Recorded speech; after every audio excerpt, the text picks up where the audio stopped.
Hey everybody, Alaskan Beard here. Today, I want to talk about reviewing games. At the start of 2022, I started reviewing games after I beat them. Now, I'm not going out of my way to review relevant games, and I'm not reviewing them for publication or anything, just whatever game I happen to be playing, I've been reviewing afterwards. This might seem like a weird use of time, and why would anybody want to review games as a hobby when a lot of people don't even want to do it as their job? Well, let's talk about that. Earlier this year, my buddy and I were talking about what game we thought deserved Game of the Year, because it's certainly not It Takes Two. And neither of us could remember what games we had played, much less what games had come out. As a quick aside, this is in part because of my ADHD, so it's obviously not going to apply to everyone, but yeah. This is originally what made me want to review the games I'd been playing, both to keep track of what I played and maybe have something to look back on if anyone ever asks what I thought of insert video game title here. So I sat down and wrote a brief review of the last couple games I'd beaten, and then I resolved to keep that up for the rest of the year. As an aside, I haven't quite decided what to do with games I play but don't beat, and I'll talk about that a little bit more in the video later. The first game I reviewed was The Witcher 3, which I had beaten about 3 months prior to writing. As you can imagine, reviewing a game after 3 months, a lot of the finer details were lost to me. But looking back on it after another 3 months since writing, it's still got some relevancy. You might be thinking, how could a half-written review from 6 months ago be relevant to anything? Well, I like to talk about video games. It's one of my favorite hobbies, honestly. That's why I stream and why I have a YouTube channel. So if someone were to ask me about The Witcher 3, should they play it? What did I think of it? What am I expecting out of The Witcher 4? Rather than my answer being, I don't know man, I really loved the last DLC that I played. I can go look at my review and get some more information for my conversation. I can contribute more and provide more relevant commentary. The next game I reviewed was the aforementioned It Takes Two. This one was written probably a week after I'd beaten it. Honestly, it probably would have been a lot more critical had I written it immediately because the end was super disappointing to me. And as I said, this game is what inspired me to write reviews to begin with because I heavily disagreed with the game even being considered for Game of the Year. Personally, I rated it a 6 out of 10. And this one has actually come up a couple times in discussion at work and with friends, in the way of, should I play this and what did you think?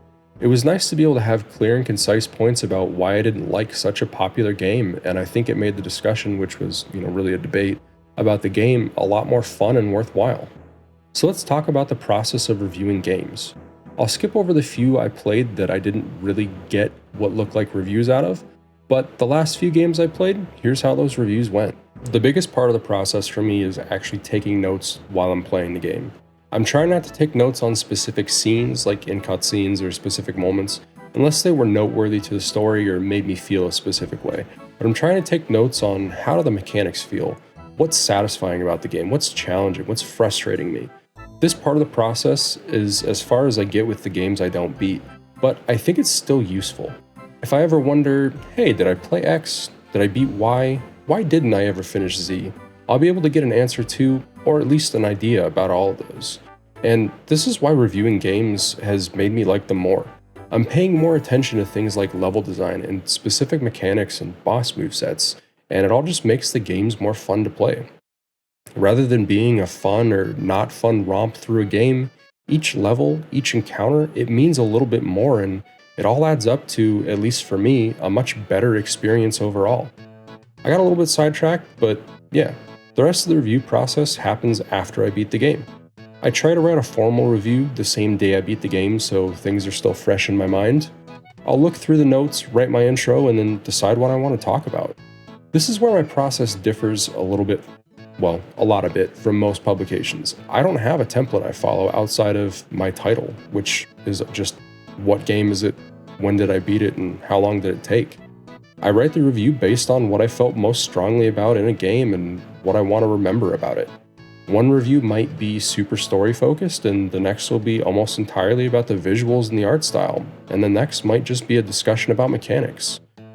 The last part of my review process is actually cleaning them up and publishing them on my blog.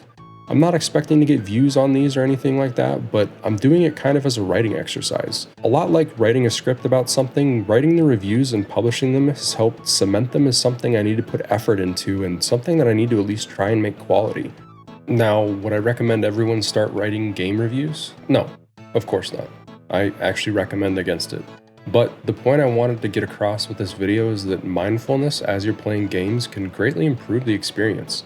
A lot of people play games just to try and disconnect from their jobs and adult life, and if that's you, that's totally fine.